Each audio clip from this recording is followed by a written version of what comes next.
ورحمۃ اللہ وبرکاتہ۔ الفاتحہ الی حیات النبی صلی اللہ تعالی علیہ وعلی آلہ واصحابہ واہل بیتہ وبارک وسلم صلاۃ وسلام علیک یا حبیبی سیدی یا رسول اللہ۔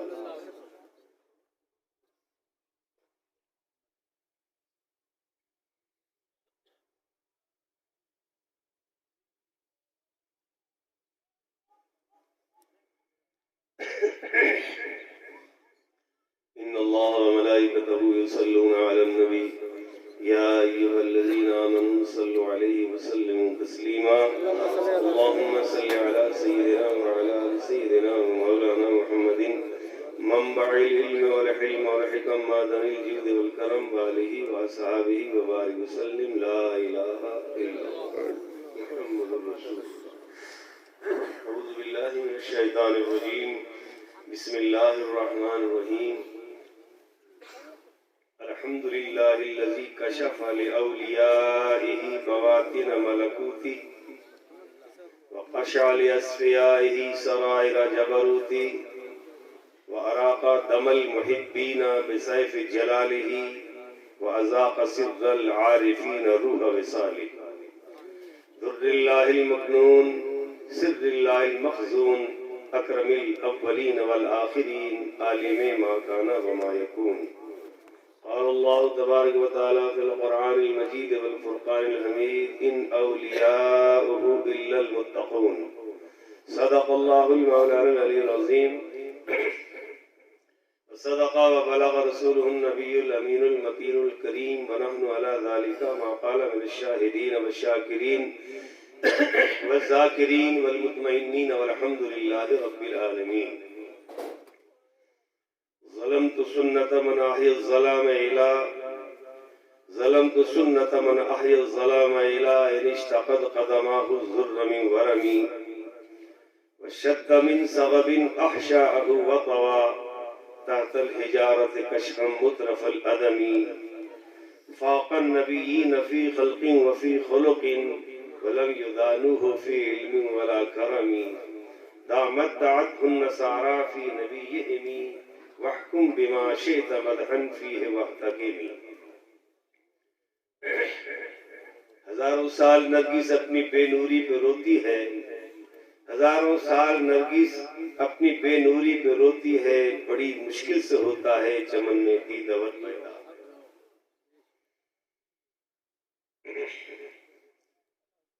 یہ جو سوتے ہوئے ہیں ان سوتے ہوئوں کو سوتا نہ سمجھنا، یہ جو سوتے ہوئے ہیں ان سوتے ہوئوں کو سوتا نہ سمجھنا، ان سوتے ہوئوں سے نہ جانے کتنے ہیں سوتے جاری۔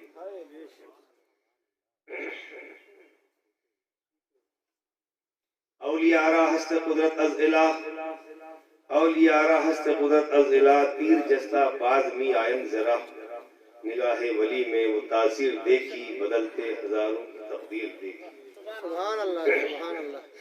سجادہ نشین صاحب سجادہ نشین حضرت علامہ سید محمد اشرف شاہ صاحب مدد اللہ العالی، سید ممتاز صاحب مدد اللہ العالی، سید صاحب قبلہ، اور جو بھی یہاں سادات جلوہ افروز ہیں، سید قمر الدین صاحب، علماء کرام، نوجوان علماء، اور ہمارے زندہ دل اناؤنسر حضرت مولانا صاحب۔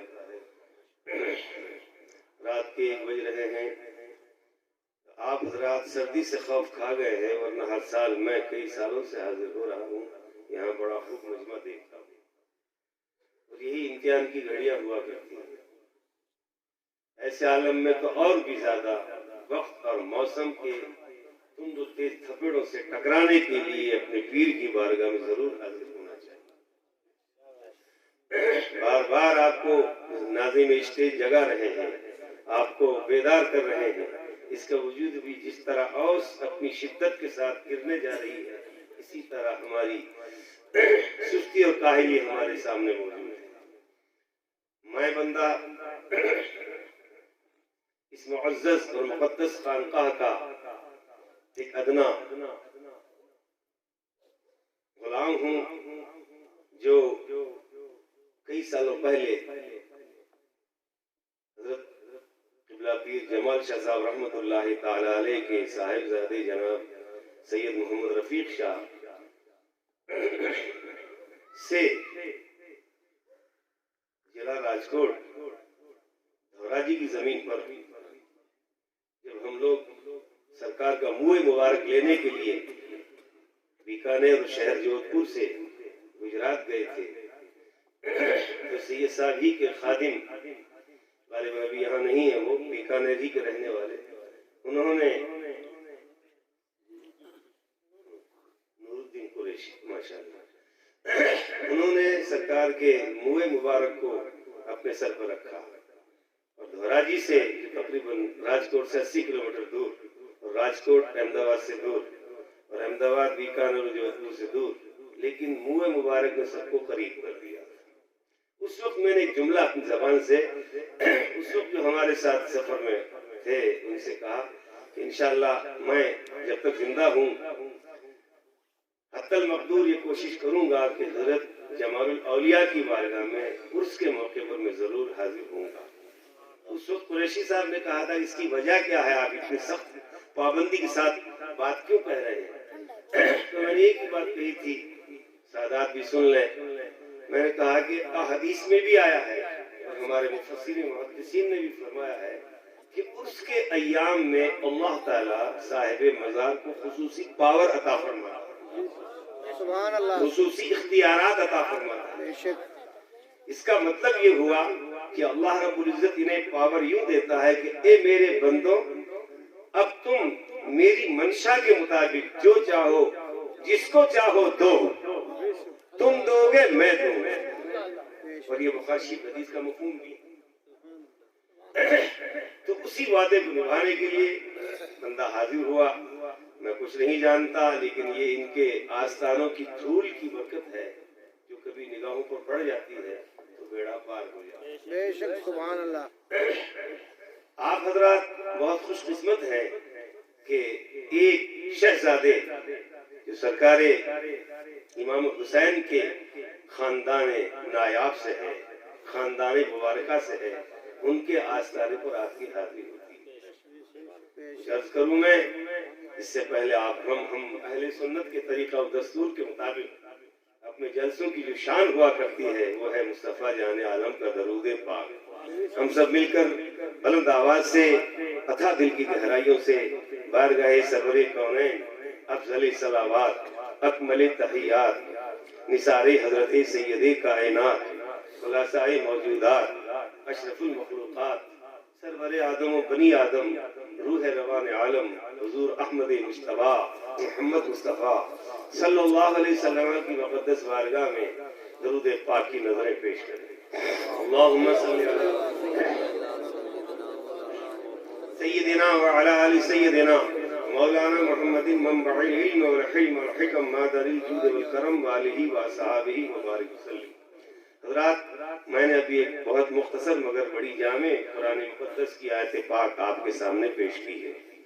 اس پر میں اپنی کم علمی کا بھرپور احساس لیے، اپنی بے وضاحتی کا بھرپور احساس لیے بولنے کی اللہ کی مقدس ذات اور اس کے پیارے حبیب سرور کائنات کے نام، ان کے اعتماد و معتمد علیہ کی اوپر خیال کرتے ہوئے یہ عرض کروں گا کہ جو کچھ مجھے یاد ہے سرکار یاد دلا دیجئے تاکہ ان کی مقدس بارگاہ سے مجھے بھی کچھ مل جائے۔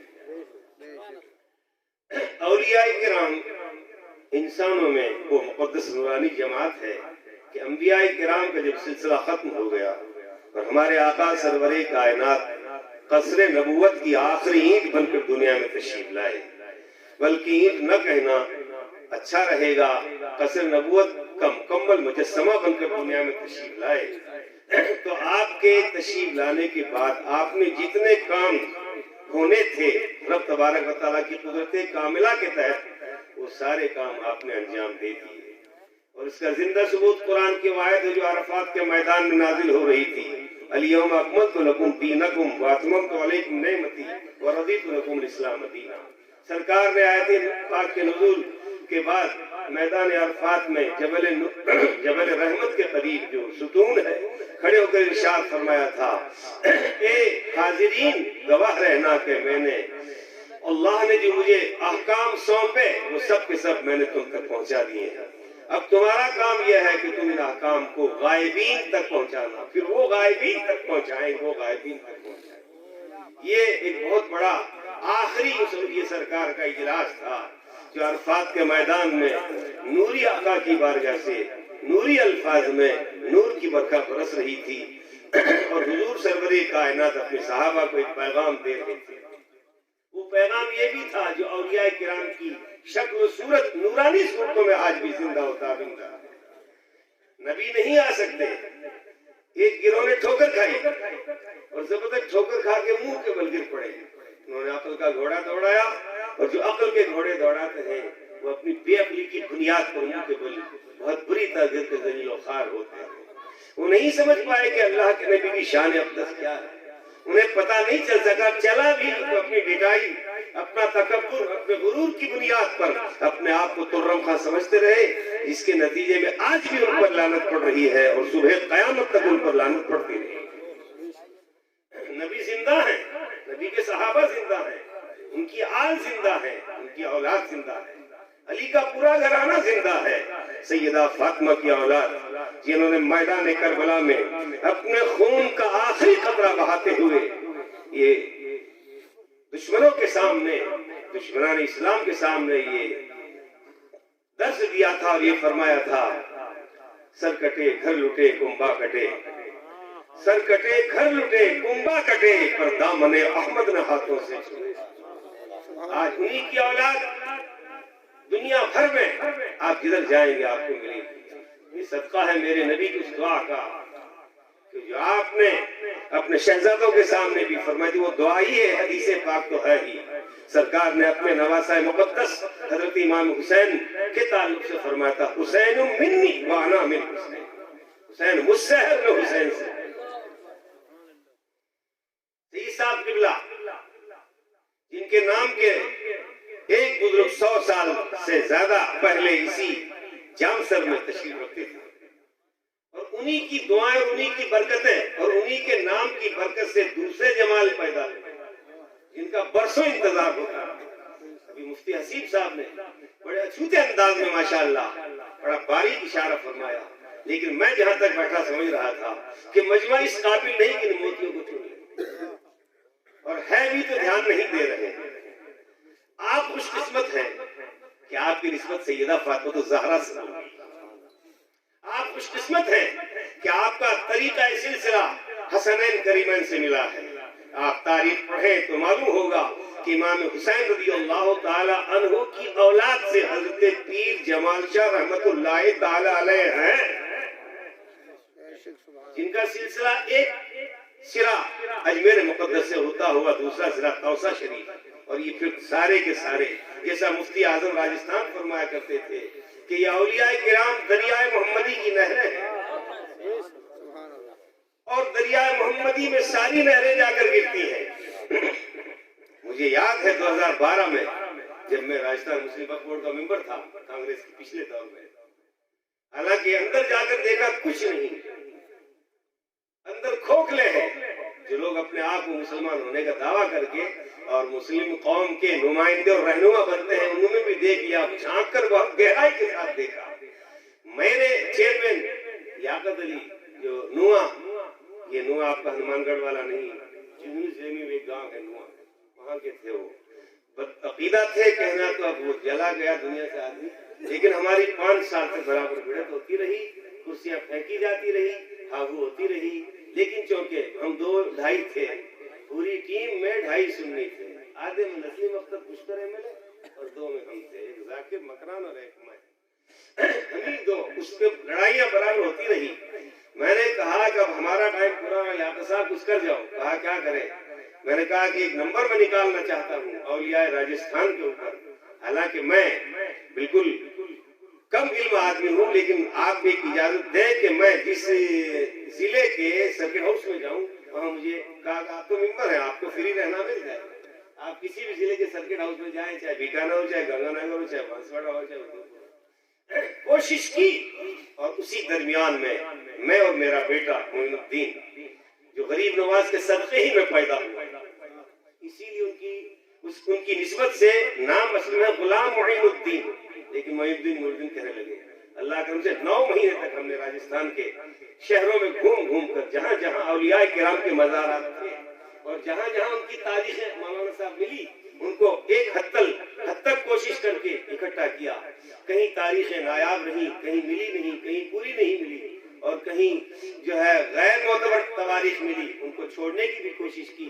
اسی درمیان حضرت قبلہ پیر صاحب سید اسلم شاہ جی کے پاس بھی آنا ہوا۔ آپ نے بھی کچھ تاریخ حضرت کے تعلق سے بتائی، اور آج بھی ابھی ہماری گفتگو ہوئی 1 گھنٹہ قریب 1.25 گھنٹہ تک، تو پیر صاحب نے بڑی نایاب باتیں بتائی، میرے رونگٹے کھڑے ہو گئے۔ سب سے بڑی ایک بات تو یہ جو مولانا صاحب نے بھی اپنے خطاب میں بیان فرمایا کہ حضرت مفتی اعظم راجستھان، جنہوں نے 65 سال راجستھان کی سرزمین پر ہم جیسے لوگوں کو پیدا کیا، علماء کا دریا بہا دیا، مدارس کا جال بچھا دیا۔ آپ اندازہ لگائیں گے کہ سرکار مفتی اعظم راجستھان نے کس قدر محنتیں کی ہے۔ میں بھی حضرت کے ساتھ ایک عرصے تک رہا، کئی دفعہ رہا۔ کبھی کبھی جلال میں کچھ نہ کچھ بول جایا کرتے تھے، تو اس وقت تو سمجھ نہیں پائے کہ جلال کیسا ہے، لیکن کبھی وہی جلال جمال میں تبدیل ہو جاتا تھا تو اس کا رنگ کچھ اور ہی ہوا۔ اور بربخت ڈانٹنا کسی مسئلے میں، کسی جزیے میں، کسی فقہی جزیے میں، مولانا صاحب مفتی صاحب کوئی بات ہوئی فوراً ڈانٹتے، فوراً منع کر دیتے کہ نہیں یوں نہیں یوں۔ ایک مرتبہ میں تقریر کر رہا تھا زندہ شاہ مسجد میں، جو دارالعلوم کے قریب ایک مسجد ہے، ہمارے سید صاحب وغیرہ پڑھ کے آئے ہیں ماشاءاللہ۔ تو میں نے ایک واقعہ بیان کر دیا جو سر الشہادتین کے حوالے سے میں بول رہا تھا، جس کی تصدیق اعلیٰ حضرت نے فرمائی کہ حضرت سرکار حضرت علی اصغر رضی اللہ تعالیٰ عنہ کی پیاس سے بہت شدت سے بڑھ گئی میدان کربلا میں، تو بی بی زینب نے اپنے بھائی، سگے بھائی، حقیقی بھائی امام حسین رضی اللہ تعالیٰ عنہ جنتی پھول سے آ کر عرض کی کہ بھیا ہم پیاس برداشت کر سکتے ہیں، لیکن یہ بچہ پیاس کے بارے میں لکھ رہا ہے، ماں کے پستانوں میں دودھ سوکھ چکا ہے، ماں کے پستانوں میں بھی دودھ نہیں رہا، آپ جاؤ شاید اس بچے کو یہ رحم کھا لے یزیدی تو پانی پلا دے۔ امام مختصر یہ کہ امام حسین رضی اللہ تعالیٰ عنہ حضرت اصغر کو لے کر گئے، اور واقعہ آپ سنتے ہیں، کوئی تفصیل میں جانے کی ضرورت نہیں۔ حرملہ بن کاہل نے تیر چلایا جو آپ کے حضرت اصغر کے گلے سے پار ہو کر امام حسین کے بازو میں لگ گیا۔ تو میں نے وہ واقعہ بیان کیا تھا، مفتی صاحب موجود تھے، اور محرم کی غالباً کئی سالوں پہلے کی بات ہے، 8 یا 9 تاریخ تھی، حضرت بیٹھے ہوئے تھے، اور جیسے ہی شہید ہو گئے امام حضرت اصغر معصوم رضی اللہ تعالی عنہ، تو حضرت امام حسین کی لاش کو لے کر آ رہے تھے، اور اوپر سفید کپڑا، سفید چادر تھی، لیکن چادر معصوم خون سے رنگین ہو چکی تھی۔ یہ وہ خون تھا جو کربلا کی زمین پر ایک بچے کا خون گرا، اس خون شہید نے دنیا میں شہادت کا ڈنکا بجا دیا، بلکہ شہادت خود ان پر ناز کرتی ہے۔ لوگ شہید ہو کر چمکتے ہیں، لوگ غازی ہو کر چمکتے ہیں، لوگ امام ہو کر چمکتے ہیں، لوگ سخی اور نملو قائد ہو کر چمکتے ہیں، لیکن میرے حسین نے کربلا میں اپنی شہیدوں کی شہادت کو چمکا دیا۔ سبحان اللہ۔ چل رہے تھے کہ کان میں آواز پڑی یا حسین المدد، جبکہ امام حسین کو خود کو مدد کی ضرورت تھی۔ واقعہ یوں رہا کہ ایک کشتی جو اندلس کے دریا میں تیر رہی تھی، اس کشتی میں اہل بیت کے ماننے والے، سیدوں کے ماننے والے بیٹھے تھے۔ ان میں کچھ لوگ وہ لوگ بھی تھے جو میدان عرفات میں سرکار کا خطبہ الوداع سنتے ہیں۔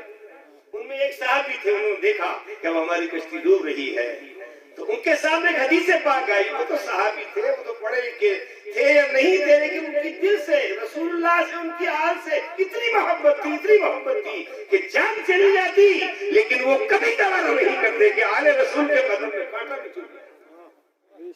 حضرات ان میں ایک ساتھ بیٹھے تھے، انہوں نے دیکھا کہ اللہ کے نبی نے سنا تھا، حدیث یاد تھی کہ حضور نے عرفات کے میدان میں جبل رحمت کے پاس میں یہ حدیث ارشاد فرمائی تھی، انی تارک فیکم ثقلین کتاب اللہ و عترتی، میں تم میں 2 بھاری بھرکم چیزیں، ثقل عربی زبان میں علماء جانتے ہیں بڑی بھاری بھرکم مضبوط چیز کو جو بڑی اہم اور متحد بالشان ہوا کرتی ہے، میں تم میں 2 بھاری چیزیں چھوڑ کر جا رہا ہوں، ایک قرآن کریم اور ایک میرے اہل بیت۔ اگر تم ان سے محبت کرتے رہے دنیا کی کوئی طاقت تمہارا بال بکا نہیں کر سکے گی، اور یہ تمہاری مدد بھی کریں گے۔ حدیثیں اور بھی ہیں، ایک حدیث میں یہاں تک ہے اہل بیتی کے سفینۃ نوح، ایک حدیث کا جملہ اہل بیتی امان لامتی، ایک جملہ یہ بھی ہے اہل بیتی امان للارض۔ اس طرح حدیثوں کے مختلف جملے ہیں، ان کو وہ حدیث یاد آئی تو انہوں نے کہا اب ہم امام حسین کو پکارے، وہ ہماری مدد کریں گے۔ انہیں کیا معلوم کہ امام حسین کربلا میں اپنے چھوٹے دودھ پیتے بچے کو اپنی گود سے لے کر آگے بڑھ رہے ہیں۔ انہوں نے پکارا یا حسین المدد۔ تاریخ بتاتی ہے کہ حضور سرور کائنات کے شہزادے، گلشن نبوت کے پھول، سیدہ بی بی آمنہ بطول کے لاڈلے شہزادے، جہاں کشتی ڈوب رہی تھی ان اس کے دریا کے کنارے پہنچے اور ڈوبتی ہوئی کشتی کو نکال کر ساحل نجات پر لا کر کھڑا کر کشتی سے لوگ باہر آئے۔ اگر امام حسین چاہتے تو پانی پی لو، جب کشتی نکال سکتے تو پانی کیوں نہیں پی سکتے؟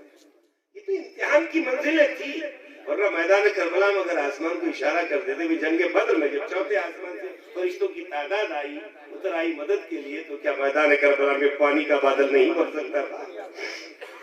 لوگ کہتے ہیں جنگ نامہ نہیں کہنا چاہیے، وہ تو حق و باطل کا مارکا تھا۔ لوگ باہر نکلے کشتی سے، کہا حضرت یہ کیا حال ہے؟ کہا میں میدان کربلا سے آ رہا ہوں۔ کہا حضرت یہ داغ دھبے؟ کہا میرا بیٹا اللہ میری گود میں اصغر شہید ہو گیا ہے۔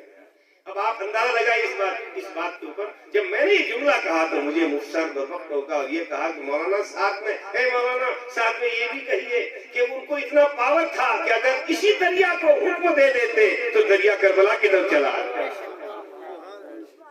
تو حضرات یہ تو وہ ہیرے ہیں ہم قدر نہیں کر پا رہے ہیں سادات کرام کی، اور بدگمانیاں بھی کرنے لگے ہیں ہم لوگ، کیونکہ کچھ لوگ سید نہیں بھی ہے، وہ بھی اپنا آپ کو سید دیکھنے لگے، حالانکہ غلط ہے۔ مشکاہ شریف کی حدیث ہے، مولانا سے سید قمر الدین صاحب مولانا سے پوچھ لیجئے کہ جو اپنے آپ کو غیر نسب میں ڈالتا ہے وہ اپنا ٹھکانہ جہنم میں بناتا ہے۔ کہاں سید نہیں ہو جاتے ہیں سید؟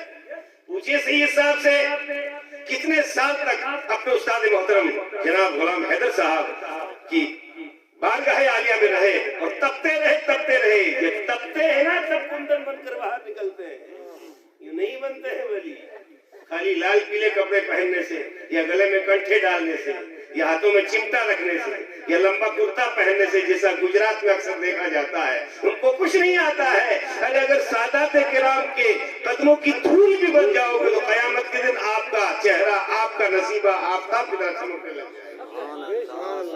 اس لیے حضرات آپ لوگ، ہم لوگ منہ مبارک کو لے کر چلے، بات یہ تھی، اور منہ مبارک پر یہ عہد کر لیا تھا کہ ہم اتنی لمبا سفر کر کے آئے، میں حضرت کی اس لیے اس کو نبھا رہے، حالانکہ گزشتہ سال کسی وجہ سے نہیں آ سکا تھا میں، تو حاضر تو ہوتے ہیں، آتا کچھ ہے نہیں، بھیک لینے کے لیے آتے ہیں، مانگنے کا ڈھنگ بھی نہیں۔ بھیک لینے کے لیے آتے ہیں، مانگنے کا کیا چاہتے ہو؟ دنیا چاہتے ہو؟ دنیا ملے گی، جاؤ آستانے پر حاضری دو تو صحیح، نہیں دیتے، خالی شیرنی پر نظر رہتی ہے، اور یہاں ماشاءاللہ شیرنی کی کا ڈھیر لگتا ہے، اور پھر یہ سید صاحب سارے لوگوں میں تقسیم کروا دیتے ہیں۔ آپ اندازہ لگائیں گے کچھ بزرگ ایسے ہوتے ہیں جو جمال ہی ہوتے ہیں، اور کچھ ایسے ہوتے ہیں جو اولیاء میں جلال ہوتے ہیں۔ جلال وہ ہوتے ہیں کہ ایک رات کی دلہن کو جلا کر خاک کرنا، اور جمال وہ ہوتے ہیں جو صوفی سلطان الطارقین آج بھی سوکھے پیڑ کے نیچے کچھ پتیاں رہ گئی اس درخت کے اوپر وہیں بیٹھے ہوئے ہیں۔ آج میں نے ایک واقعہ میرے ذہن میں آ گیا تھا، کیونکہ پھر وہ ہم منہ مبارک لے کر آئے، اور پھر 2012 میں اولیاء نمبر نکالا ہے، میں لا نہیں سکا، ورنہ میں سوچ رہا تھا کچھ لیا تھا، لیکن وہ کافی ختم ہو گئے ہیں۔ اس میں حضرت پیر جمال شاہ صاحب رحمۃ اللہ تعالی علیہ کا تقریباً 2.5-3 صفحے کا ہندی کے اندر ایک مضمون ہے۔ زندگی باقی رہی تو ہم علماء کرام کی خدمت آئندہ سال وہ نمبر پیش کریں گے، جس کو ملا ہے ٹھیک ہے۔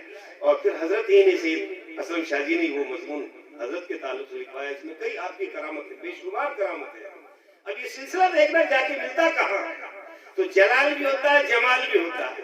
تو حضرت پیر صاحب قبلہ جمال تو تھے ہی، جسمانی بدنی سوری طور پر جمال تھے، لیکن روحانی طور پر جلال، وہ یوں نقشہ نظر آئے۔ ابھی عشاء کے بعد میں حضرت سید اسلم شاہ جی نے فرمایا کہ مفتی اعظم راجستھان ایک مرتبہ یہاں حاضری دے رہے تھے، اور حاضری دیتے تھے حضرت کا بدن کانپنے لگا، دبلے پتلے تو تھے ہی، آپ نے دیکھا ہوگا، یہ دبلے آدمی نے خواجہ کا سپاہی بن کر راجستھان کی سرزمین پر علم کا وہ کھیت بو دیا ہے، علم کی وہ نہریں جاری کر دی ہے کہ جب تک راجستھان کی سرزمین ادھرتی رہے گی اس وقت تک مفتی اعظم راجستھان کے نام کے بجتے ہی رہیں گے۔ ابھی آپ سن رہے ہیں وہاں ہاشم سے تقریریں سنی, کتنے سارے جوان علماء سے, سب صدقہ ہے. میں جانتا ہوں چاہے وہ جو ظاہری طور پر ہو یا باطنی طور پر ہو, مفتی صاحب نے سیدوں کی بے حد تعظیم کی. یہاں کھڑے جو فاتح خوانی کر رہے تھے, یہ 2 مزار جو آپ کو دیکھ رہے ہیں نا, یہ معمولی چیز نہیں ہے. اور بہت ادب کے ساتھ حاضر دیا کرو. مجھے تو افسوس ہو رہا ہے جب سے منہ مبارک آیا ہے, منہ مبارک کی زیارت تو ہوتی ہے, لیکن عوام کا حال یہ ہے کہ وہ دل سے سرکار کے منہ مبارک کی زیارت نہیں کرتے. دیکھ رہا ہوں میں 2-3 سالوں سے. ورنہ کس کو ملے؟ ارے منہ مبارک تو وہ ہے جس کی وجہ سے اگر سر پہ کہتے جنید بغدادی, ابھی اللہ کرم سے میں 2 برس پہلے 18 اپریل 2018 کو میں بغداد شریف میں اور بغداد معلم کی امام اعظم ابو حنیفہ کے مزار پر حاضری دے کر آگے بڑھ رہے تھے, تو وہی روایت سامنے آئی کہ حضرت امام اعظم کے مزار پر امام شافعی کسی مسئلے میں الجھ جاتے تھے, تو امام اعظم کے مزار پر آ کر 2 رکعت پڑھتے, دعا کرتے اور خود فرماتے ہیں کہ دعا ہوتے ہی وہ مسئلہ میرے ذہن میں خود بخود حل ہو جاتا. سبحان اللہ, سبحان اللہ. وہیں بغل میں تھوڑا چلتے ہی حضرت جنید بغدادی کا مزار شریف ہے. یہ جو جنید بغدادی ہے جنہوں نے سرکار کا منہ مبارک بلکہ ایک سید کو اپنی پوری عزت خاک میں ملا دی اور میدان میں گر کر سید کو اپنے سینے پر بٹھا لیا. کیا ہم کریں گے؟ خام بک بک کر کے سادات کی بدگوئیاں کرتے کرتے ہیں. خبردار, اپنی زبان کو روکو. میرے نبی کی حدیث پاک اور مرفوع حدیث ہے, حضور فرماتے ہیں ایک مرتبہ صحابہ کی جماعت بیٹھی تھی اور زبان کو اپنے مقدس دست پاک ہاتھ سے پکڑ کر فرمایا, اگر اس کی کوئی گارنٹی لیتا ہے تو میں اس کے لیے ضمانت دیتا ہوں جنت کی. اگر کوئی زبان کی گارنٹی لے لے کہ میں بہت سنبھل کر اس کو چلاؤں گا تو میں اس کے لیے جنت کی گارنٹی دیتا ہوں. اس لیے کفول صادقوں کا لفظ آیا ہے. آپ ہم سب خوش قسمت ہیں اور کچھ کرو تو صحیح بھائی. ہماری تو خواہش یہ ہے کہ حضرت کا مزار بنے, تعمیری کام ہوتا رہے. میں ہر سال بھی عرض کرتا ہوں, دن والے پروگرام جو قدس شریف میں جلسہ ہوتا ہے وہاں بھی گزشتہ اس سے پیوستہ سال بھی میں بولا تھا, کیسے آپ مرید ہو, کیا آپ کرتے ہو, کیا مربوں کا گیہوں اور یہ چنے اور زیرہ سب قبرستان میں لے کر جاؤ گے؟ یہ میں بے فکر ہو کر بڑی بے باکی کے ساتھ نڈر ہو کے بول رہا ہوں. اب تک تو آپ جیسے مربوں کے مالکوں کی کوشش سے کب تک کا مزار بن جانا چاہیے؟ اس میں راز ہے, یہ بنا سکتے ہیں, یہ سب جاگیردار ہے سادات یہاں کے, سب کر سکتے ہیں, لیکن دیکھ رہے ہیں کہ حضرت کا اشارہ کب ہو, جب ان کا اشارہ ہوگا تبھی یہ تعمیر ہوتی چلی جائے گی. آپ دیکھیے, کریے, کوشش کیجیے. اور منہ مبارک کی جو زیارت ہوتی ہے اس کے موقع پر قدس شریف والے دن آپ حضرات بڑے ادب سے زیارت کریں, وہاں نظر پیش کریں. یہ تو ہمارے بزرگوں کا طریقہ رہا ہے کہ صحابہ کرام تابعین سے لے کر پورا, آپ یہ پورا سلسلہ پڑھ جائیے, سلسلہ چشتیہ جو خواجہ حسن بصری سے لے کر حضرت مولا علی سے لے کر پورا جو چل رہا ہے, اس کی شاخیں جو ٹوٹی ہیں. اور یہ جو آج دنیا کا نظام قائم ہے, کربلا کی دھرتی کا صدقہ ہے کہ دنیا کا نظام قائم ہے. اور اس طرح کی جو بیماری آتی ہے, کچھ دن پہلے آئی ایک مرتبہ درود شریف پڑھیے تو اللہم صلی علی سیدنا وعلی آل سیدنا مولانا محمد منبع العلم والحلم والحکم معدن الجود والکرم. انشاءاللہ جیسا ہمارے ناظم اشتے صاحب نے اعلان کیا ہے کہ 1:40 پہ, اس سے پہلے 5 منٹ پہلے فاتحہ خوانی شروع ہو جائے گی. لیکن آپ حضرات بیداری کا ثبوت دیجیے. کیا سردی, کیا گرمی ہوتی ہے, کیا بارش ہوتی ہے, کیا ٹھنڈک ہوتی ہے. ارے مرد وہ ہے جو زمانے کو بدل دیتے ہیں. بارشیں ختم ہو جاتی ہیں, بارش برستی رہی, انگارے برستے رہتے ہیں, پانی آتا رہتا ہے. ایک سید تقریر کر رہے تھے, میں خود اس جلسے میں موجود تھا. خوب بارش ہوئی, اتنی بارش ہوئی جتنا اتنا پانی آ گیا. لوگ بیٹھے رہے, جب پانی چڑھنے لگا تو کھڑے ہو گئے, لیکن جلسے کو ہلنے نہیں دیا. تو سید صاحب کا کر کیا رہے ہو؟ کہا یہ رسول کا جلسہ ہے, رسول کے جلسے میں فرشتے آتے ہیں, سامعین بن کر. آپ دیکھ رہے ہو, آپ کو دکھتے نہیں ہیں, سب بیٹھے ہیں. جہاں تک اس مائک کی آواز جا رہی ہے وہاں تک فرشتے بیٹھے ہوئے. تنزل الرحمہ عند ذکر الصالحین, صالحین کا جب ذکر ہوتا ہے تو رحمتوں کا نزول ہوا. کیوں نیند آتی ہے ایسے موقعوں مجلسوں میں؟ اس لیے کہ یہاں رحمتوں کا نزول ہو رہا ہے. تو یاد رکھنا اس مسئلے کو کہ عرس کے ایام میں صاحب مزار کے فیوز و برکات کا دریا بے پناہ جاری ہو جائے. ہم سب کو چاہیے ہم ایسا کریں. اور سن لو ایک بات, میں اللہ کرم سے 6 ملکوں کا دورہ کیا ہے. حرم شریف میں بھی میں فخریہ نہیں کہتا, 6 مرتبہ میری حرمین شریفین میں بھی حاضری ہوئی ہے. بغداد محلہ میں 2 مرتبہ ہوئی, اور بھی کئی جگہ جانا. قریبی ملک میں گئے, ادھر والے میں گئے, جارڈن, بحرین وغیرہ سب. لیکن جتنا اچھا اسلام ہندوستان میں ہے، میں اپنی طرف سے بول رہا ہوں، انشاءاللہ غلط نہیں بولتا ہوں، وہ اور کسی حرمین شریفین کی، عرب شریف کی بات نہیں کرتا، جہاں اللہ والے ان کی، وہاں اس سے اچھا اسلام اور کہیں نہیں ملے۔ آپ جا کر دیکھیں کیا حالات ہیں اس ملکوں کے، آج لڑ رہے ہیں، مر رہے ہیں، خون خرابہ ہو رہا ہے۔ اور یہ جو کورونا کی خطرناک بیماری آئی ہے، اس کے بارے میں تو ہمارے پاس علاج ہے، پہلے اللہ کا حبیب نے ہم کو علاج بتا دیا ہے، وہ ترمذی شریف کی حدیث مولانا ہے، اور اب تو یہ ختم ہو جائے گی بلا انشاءاللہ، کہ حضور کی حدیث پاک ہے، فرو کا فر الاسد، یہ ہے تعاون کے بارے میں بھاگو ایسے جیسے شیر سے بھاگتے ہو، اور ایک حدیث پاک ہے لا عدوى ولا تیرا، یہ بھی حدیث ہے، اس کا ترجمہ ہے کہ کوئی چیز لگتی نہیں، چھوا چھوت نہیں۔ آج سے 2 سال پہلے یا 3 سال پہلے غالباً یہ پلیگ کی بیماری آئی تھی، تو میں کلیان سے جو ہے وہاں جا رہا تھا، مہاراشٹر ہی ہے، منچریال، ایک صاحب بیٹھ گئے، ان کے وہ لگا ہوا تھا اور میں تو تھا نہیں، پھر لوگ مجھے دیکھ رہے تھے، اتفاق سے میرا ان کا ٹکٹ ایک ہی کوچ میں تھا، بیٹھے پاس میں، انہوں نے کہا صاحب آپ کیوں نہیں لگاتے لگتے ہو مولانا؟ میں نے کہا آپ جیسا سمجھے کہ کیوں نہیں لگاتے ہیں؟ میں نے کہا میرا خیال ہے مجھے یہ بیماری نہیں لگی۔ تو کہا کیوں؟ میں نے کہا میرا آقا کی حدیث پاک ہے الحمدللہ الذی عافانی مما ابتلاک بہ وفضلنی علی کثیر ممن خلق تفضیلا، جس نے ایک مرتبہ اس حدیث پاک کو پڑھ لیا انشاءاللہ نہ اس کو بیماری لگے گی یہ کورونا کی، اور نہ اس کو دیکھے گا اس کو لگے گی۔ تو کیا ابھی آپ ماسک لگا لو، میرے پاس ہے، اس وقت پلیگ کی بیماری تھی۔ میں نے کہا آپ گھبرائیے نہیں، میرے آقا کی حدیث ہے لا عدوى ولا تیرا، تو وہ پڑھا لکھا تھا، اس نے کہا یہ بھی حدیث ہے، بھاگو جیسے شیر سے بھاگتے ہو اور وہیں رہو، اگر وہاں بیمار وہاں سے باہر مت جاؤ، یہ بھی حدیث پاک کا مفہوم ہے، اور باہر ہو تو وہاں مت جاؤ جہاں یہ بیماری ہے۔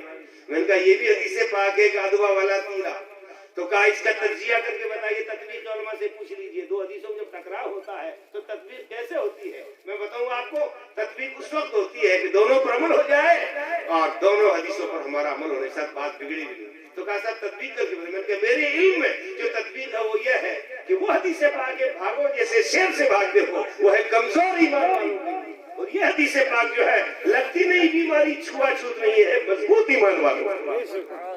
کس چیز کی کمی ہے مولا تیری گلی میں، دنیا تیری گلی میں، عقبہ تیری گلی میں، ماننا ہے آستانوں کا سہارا لے لو، جیسا مولانا صاحب فرمائے تھے ہمارے علماء نے بھی کہ نمازوں کی پابندی کرو، یہ آپ کے گیہوں یا آپ کے مربے یا آپ کے چنے اور یہ آپ کی کھیتی باڑی جو آپ نہروں کے پیچھے بھاگتے پھرتے ہو، بھاگنا چاہیے، کوشش کرنی چاہیے، معیشت میں کوشش کرنی چاہیے، لیکن یہ بھی تو سمجھو کہ جس چیز کو ہم دنیا میں ہمارے آقا لے کر آئے وہ ہے مذہب اسلام، اللہ رزاق ہے، کبھی آپ بھوکے نہیں رہو گے، اور ہمارے مذہب میں ایسے ایسے نسخے موجود ہیں کہ جو ان کو کرتا رہے گا اس کی جیب کبھی خالی نہیں رہے گی، یہ حقیقت بات ہے۔ اس لیے 2 چیزیں، قرآن کریم اور اہل بیت کرام، انی تارکوں فی ثقلین کتاب اللہ و عترتی، اللہ کی کتاب اور میرے اہل بیت، ان کا دامن تھامے رہو اور دیکھنا قیامت تک یہی کام آئیں گے۔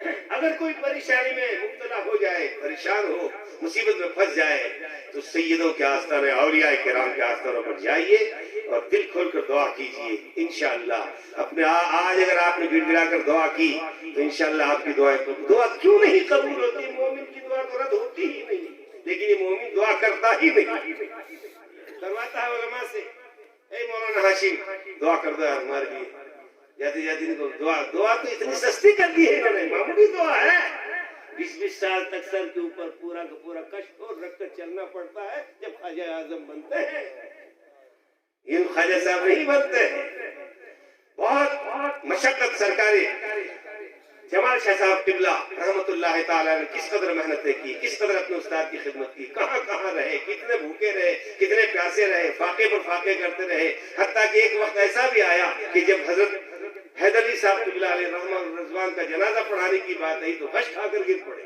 یہ اللہ والوں کی شان ہوتی ہے، یہ علم یوں چمکتا ہے اور ایمان یوں روشنی دیتا ہے۔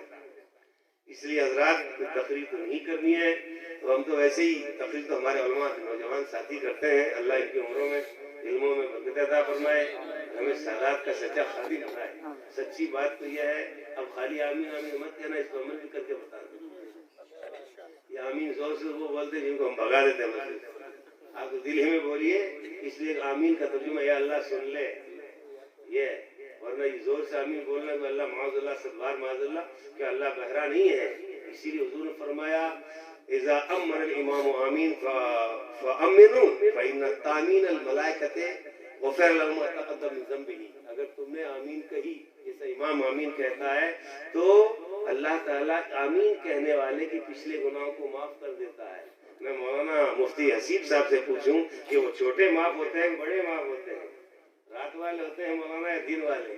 تو مولانا صاحب کہ حضرت آپ تو اصول فقہ پڑھتے پڑھاتے ہو, اسے فقہ کا قانون ہے کہ جو اصول فقہ کا قانون ہے کہ اللہ کے حبیب سرور کائنات فرما گناہ معاف ہوتے ہیں تو تم ناقص کیوں کرو کہ چھوٹے ہوتے ہیں بڑے ہوتے ہیں. تم تو یہ خیال رکھو المطلق یطلق علی اطلاقہ ولا یقید بتقییدہ. ارے مطلق اپنے اطلاق پر جاری ہوتا ہے, تم کیوں کہتے ہو حضور نے فرمایا تو گناہ معاف ہوتے ہیں, چھوٹے ہوتے ہیں بڑے ہوتے ہیں, جان بوجھ کر کیے وہ ہوتے ہیں یا بھول سے ہو گئے وہ, تم تو یہ کہو ہوتے ہیں. نبی کا فرمان ہے قال محمد قال خدا, فرمان نہ بدلا جائے گا اور بدلے گا زمانہ لاکھ مگر قرآن نہ بدلا جائے گا. سرکار کی حدیثیں بے پناہ فضیلتوں کا عمل. اس لیے فرشتے بھی آہستہ ہی کہتے ہیں. اگر زور سے کہنے والے چلے پھرتے رہتے ہیں, ان سے بہت زور سے کیوں کہتے ہو اللہ کے بندہ, اور پھر تمہارا حال تو خراب ہو جائے گا. مان لیجیے تم ایسے ٹائم پہ جب علم آدھی ہوئی اور امام کی آدھی ہوئی, امام کی آدھی ہوگی تمہاری اب شروع ہوئی ہے, امام پوری کرے گا تمہاری آدھی ہوگی, تم تو پڑھتے ہو بیچ میں, تم تمہاری آدھی ہوگی ادھر امام ختم کرے گا تم آمین کہو گے تو گویا تم نے اپنی علم شریف کے بیچ میں آمین کہہ دی. کہاں تمہاری نماز ہوئی؟ آمین تو قرآن ہے ہی نہیں. میں عرض کرنا چاہوں گا کہ حضور سرور کائنات کے سچے شہدائی بنو اللہ. اب موتیں قریب ہو رہی ہیں, کورونا آپ تو جائے گا لیکن آ بھی سکتا ہے واپس, اس کی کوئی وہ گارنٹی نہیں ہے. یہ ویکسین سب فیل ہو جائیں گی. یہ کامیاب وہ ہوں گے جو درود پاک کا ورد کر کے اپنے سینوں کو محمد رسول اللہ کی محبت سے سجاتے ہیں. اس لیے عرض کرنے کا مقصد اور منشا یہ ہے, تھوڑا سا عرض کر دیا کہ جیسا قرآن کریم میں ہے اللہ والے ہی متقی اور پرہیزگار ہیں. اب لوگ اکثر شکایت کرتے ہیں نوری صاحب اور یہ کہتے ہیں کہ صاحب رزق میں برکت نہیں اور کچھ اور کم ملتا ہے, آیا نہیں, اس مطابق پریشان ہوئے. میں ایک رسالہ نکالتا ہوں ماہ طیبہ, آپ کو معلوم ہی ہے اس آستانے سے بھی ہم کو بہت کچھ ملا ہے, آستانہ جمالیہ سے. تو یہ کہتے ہیں کہ صاحب اب یہ رسالہ ہمارا ماہ طیبہ مولانا صاحب اللہ کرم سے بند نہیں ہوا, کورونا میں بند نہیں ہوا, صرف 1 مہینہ مئی میں نہیں چھپا, باقی پورا 29 سال پورے ہو گئے ہیں. اور ان آستانوں کا صدقہ ہے جب سے اولیاء راجستھان نمبر نکالا ہے اس کے بعد سے رسالہ بڑھتا ہی چلا گیا. کئی رسالے بند اشرفیہ مبارک اب 6 مہینے رسالے آ رہے, کئی رسالے اردو کے مبارک پور سے, یو پی سے, دلی سے جو چلتے سب بند ہو گئے. لیکن ان مرشدین کرام کا صدقہ ہے کہ راجستھان کی سرزمین سے مفتی اعظم راجستھان اور اولیاء کرام کی سرپرستی میں ماہ طیبہ نکلتا ہے. وہ آج بھی متاثر تھوڑا بہت تو ضرور ہوا ہے, تقریباً 1500 کاپیاں بند ہو گئی ہے, لیکن اس کی پرواہ نہیں ہے. ہم پرورش لوح و قلم کرتے رہے. اس لیے دعا لے لو سیدوں کی اور ان کے آثاروں پر نمازوں کی پابندیاں کرو. نماز اور نیاز کا بڑا گہرا تعلق ہے. جہاں نماز ہے وہاں نیاز کامیاب ہے, اور جہاں نماز نہیں ہے وہاں نیاز کا کامیابی کا میں تو نہیں کہہ سکتا, لیکن عقیدہ تو بھرپور رکھو. کتنے لوگ ہیں جو نماز کی پابندی کریں گے, لا الہ الا اللہ محمد رسول اللہ, لا الہ الا اللہ محمد رسول اللہ. ایک کی اٹھا لو بھائی, کوئی بات نہیں, ادھر تو ہے ہی نہیں, اٹھ نہیں رہے. یا اللہ یہ کیا کوئی چندہ لے رہے ہیں؟ چندے کی اپیل میں ضرور کی ہے کہ اپنے پیر کا آستانہ بناؤ. آستانہ بناؤ گے پیر کی دعا لگے, نیچے کر لو ہاتھ, ماشاءاللہ آپ نماز پڑھیں گے اور پیروں سے بھی محبت رکھیں گے. تقریر تو ادھوری ہی ہے, میری تقریر آج کل کھچڑی ہوا کرتی ہے, تھوڑا ادھر ادھر سے بول لیتے ہیں, لیکن کوشش یہ کرتے ہیں کہ سننے والا سمجھ لے اور عمل کرنے تو مولانا فیاض تیرا بھی بیڑا پار ہو جائے گا. ہم سب سادات کی بارگاہ میں عرض کرتے ہیں, حضرات دیکھیے فاتحہ خانی کا وقت آ رہا ہے, ہم دعا کرتے ہیں, عرض کرتے ہیں حضرت آپ ہمارے لیے دعا کریں تاکہ ہم دنیا میں اس قسم کی جو بیماریاں آ رہی ہے اللہ تعالیٰ ہم سب زور سے بولنا آمین آمین. ایک دفعہ اور اللہ تعالیٰ ہم کو خطرناک بیماری سے بچائے, دنیا میں آباد رکھے, شاد رکھے, روزی حلال عطا فرمائے, ہم کو سچا پکا مسلمان بنائے, اور اپنے سینوں کو نبیوں کی ولیوں کی محبت سے ہم اپنا سینہ خزانہ بنائے. آمین. وآخر دعوانا ان الحمدللہ رب العالمین. مولانا ایک شعر ہے کہ آرزو کے آئے قیامت ہزار بار فتنہ ترازی ہے لگے خندان کیے ہوئے. اللہ تعالیٰ ہم سب کو نیک